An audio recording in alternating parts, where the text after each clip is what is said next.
Talo Falava and welcome back. This is our Laos our program curriculum support for secondary schools. I'd like to say talofa to all our year 9 boys and girls taking visual arts. Today we'll be learning about the principles and elements of visual art, and we were talking about the elements of lines. Ia, tama matene o le tātou senga iwa i le tātou mtau whātou siata. Ia, le aso nei, le la tātou tana noa ai, i le elemeni tāua lea o le tātou tu singata. E tā o le laina. Ia, pe ono o tau sisila mai. Ia, o le tele o vaenga ia o tātou atane. Ia, o le ala a, o le aso nei, le lātou a oinai. Ia, le mafo anga tāua le laina, i te tonu le tātou mtau whātou siata. Le o sauni mai le o tongi. Ia, Manisho whaya ang whapopo. Ia, awale tātou mata upu nei. Talofa boys and girls. Our learning outcome for this presentation, you should be able to define line, identify different types of lines, describe features of lines, differentiate the use of different lines, and to express emotions through the different use of lines. First, we need to understand what is line. Line is a pathway left by a moving point, and it is the most commonly used element in visual arts. Now let us see how different lines are used by different artists to show the qualities of line.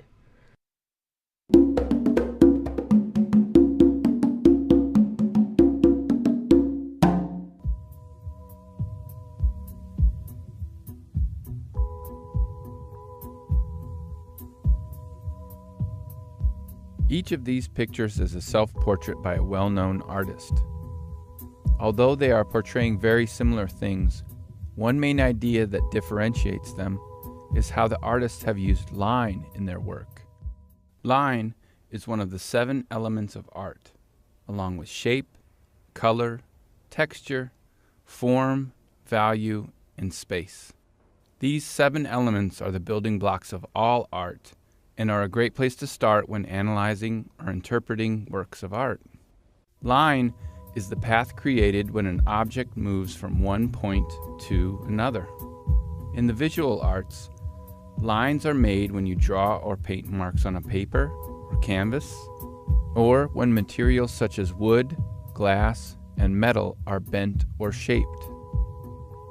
Lines are also made by photographers and filmmakers when they choose how to angle their cameras and how to compose their shots.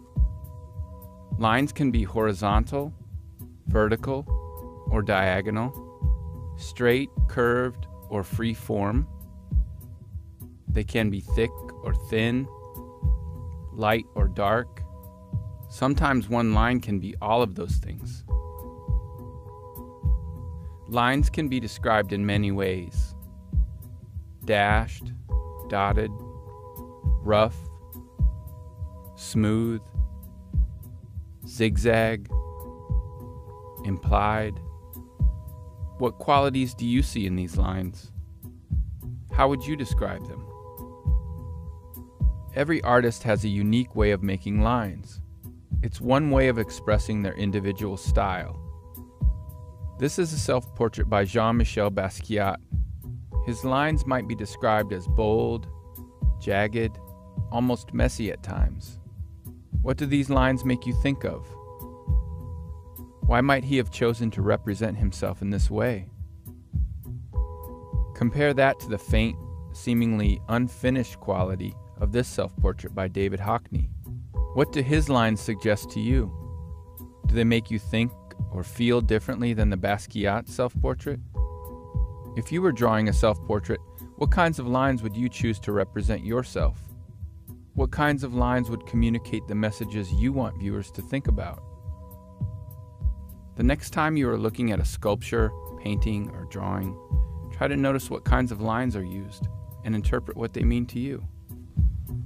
Girls and boys, I hope you have enjoyed that video about lines. And we are going to demonstrate a very simple lines. Our line is a pathway or a mark left by a moving point, and it is the most commonly used element in visual arts. Lines can be vertical, parallel,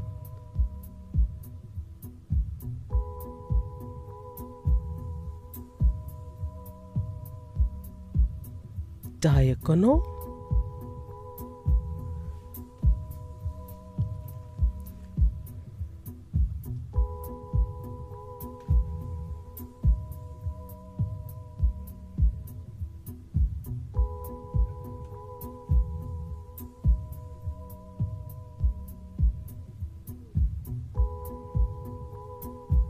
or even horizontal.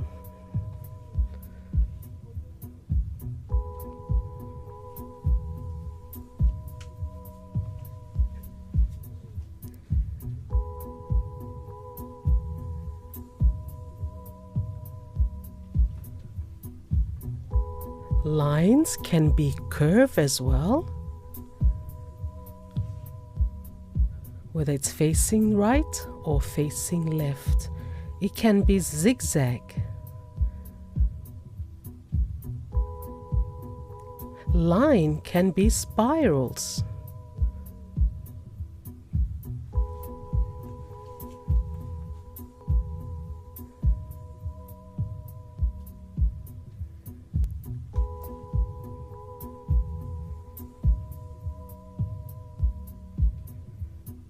Lines can be oval.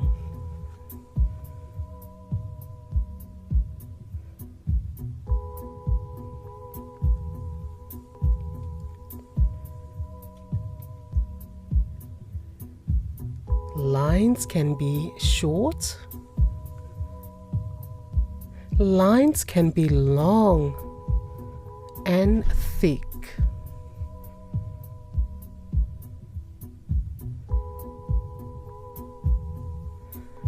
Line can be short and thick as well. Remember that lines do create emotions? Yes, if we add a curve, we can see a smiley face or even a sad face.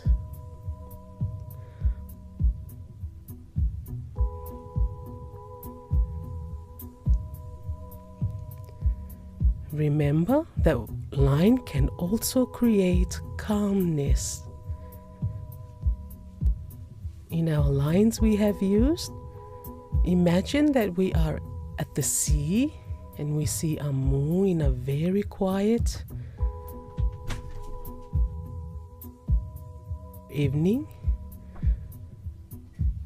Lines can create calmness.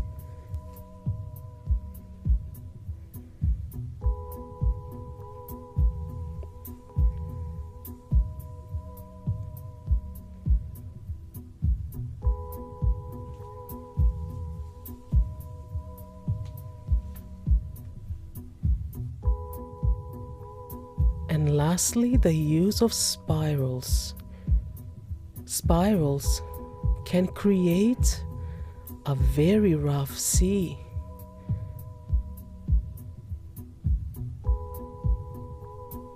You can see a boat there on the sea, and by using the spirals, it creates rough. When the sea is rough, you can use the patterns or lines spirals.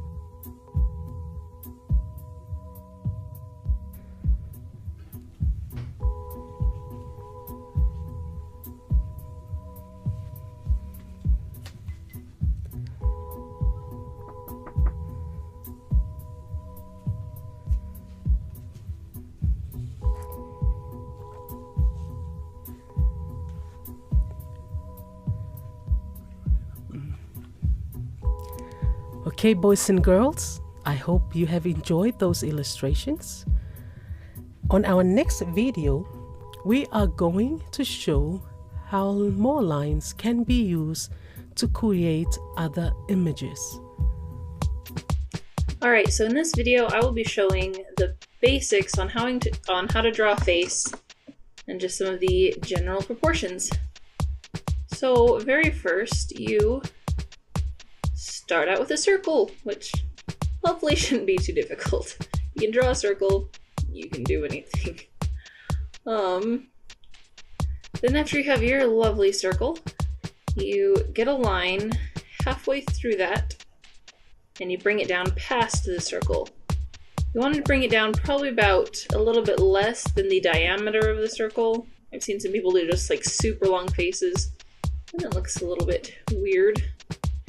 After that, you create a bit of a jawline.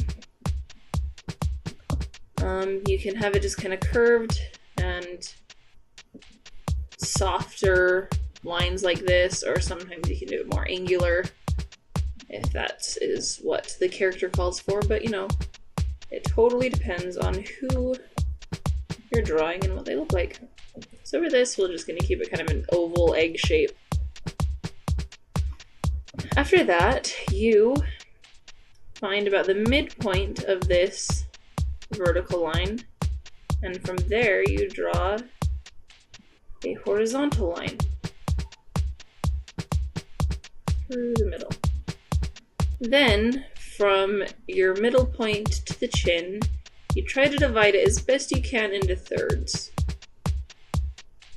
And if this third is a little bit longer, that's fine, because I've heard some teachers say to draw in the middle and others to draw on the third line, so it's where the bottom of the nose goes, and that is something that varies greatly between faces. Some people have super long noses, some people have really short noses, so that is a highly variable one. But for generally, I don't know, about a third of the way down, half the way down, somewhere between there. Now, we'll get more into the features of the face.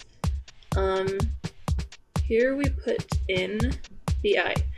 And for this video, I'm just doing kind of like the general shapes and stuff. I'm not going into detail over anything. In other videos, I will show how to draw eyes and noses and mouths and everything.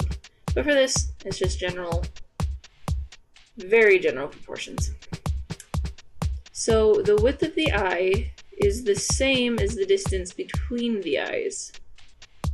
And then the width of the second eye should be the same width as the first eye if you're doing this just completely frontal view of the face. Go ahead and add some irises. The top of the iris is usually covered more than the bottom. The bottom usually just kind of touches the eyelid. I'm in a very swampus right now, but it's okay. Here we can add in the eyebrows. Generally, you can just kind of put these where they look natural. Eyebrows are something that vary greatly between people as well.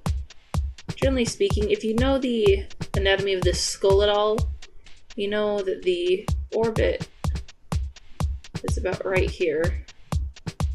And the eyebrows usually rest kind of right about on that brow bone, that ridge. Now we have the nose. The nose's width is about the same width as the distance between the eyes. And sometimes it feels like that's really wide, but really, once you get used to it, it's fairly accurate most of the time. Always depends on the face, but there's the nose. After that, you draw a line down from the middle of the eye to where the mouth is. And that's generally the width of the mouth. Sometimes I find that's kind of a bit wide, sometimes it could be too small. So it's your call for the face you're drawing, how wide it is.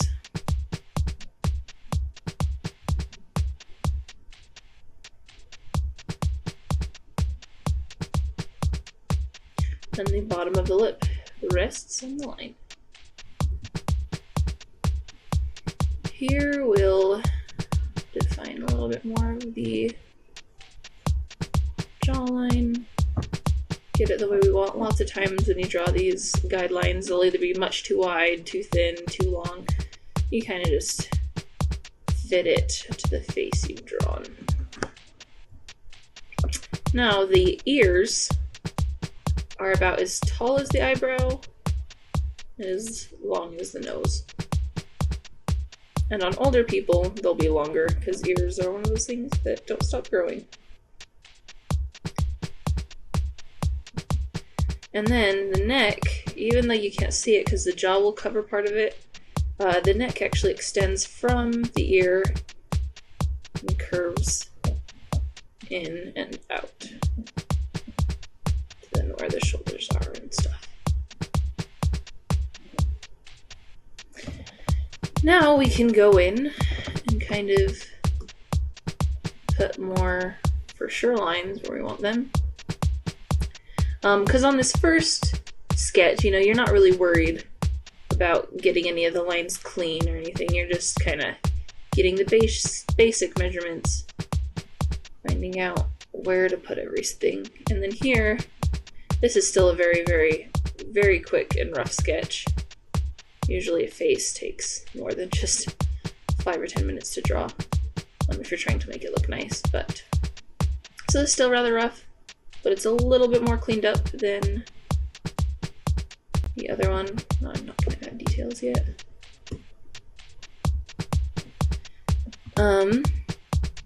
And here on the computer, I've got it in different layers, so I can just go and erase the underlayer. But if you're drawing this on paper, then you probably want to like be erasing these guidelines as you go along, because they get kind of distracting and busy on the face.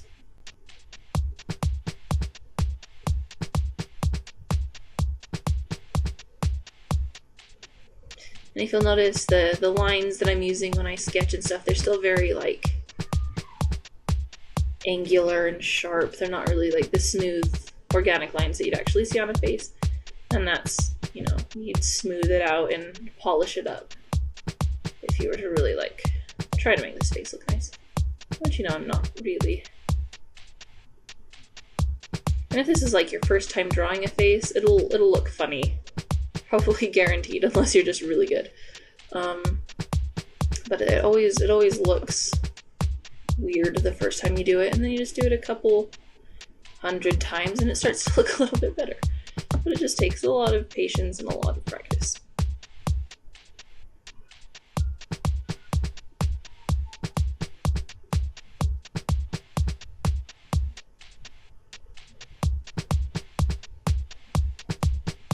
And like I said before in other videos, I go over how to draw everything else in more detail.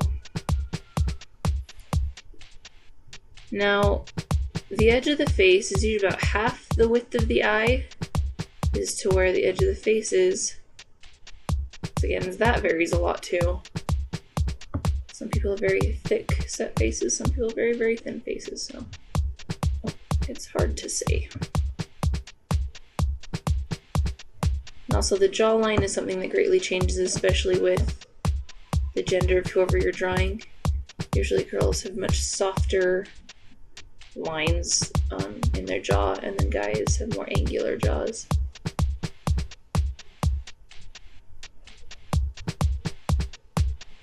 This one I'm just trying to make kind of androgynous, so it's just sort of in between.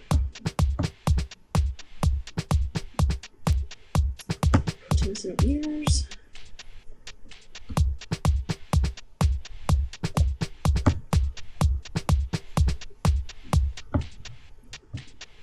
Some hair. Hair is a super difficult thing.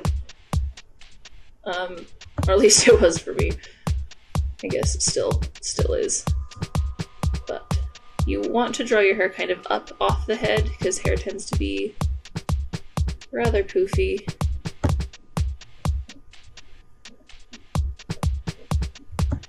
But those are the basic guidelines and rules. Thanks for watching. Hopefully this was helpful. That was our program for today. And hopefully by the end of this lesson, you'll be able to define, learn about the different values of lines, and also how line is very important to visual art. And remember, you can always revisit our programs and our lessons on our MISC Online Learning Facebook page, and also get the resources, the reading resources, the materials. You will always find them in our MISC website. But for now, tofa se fu.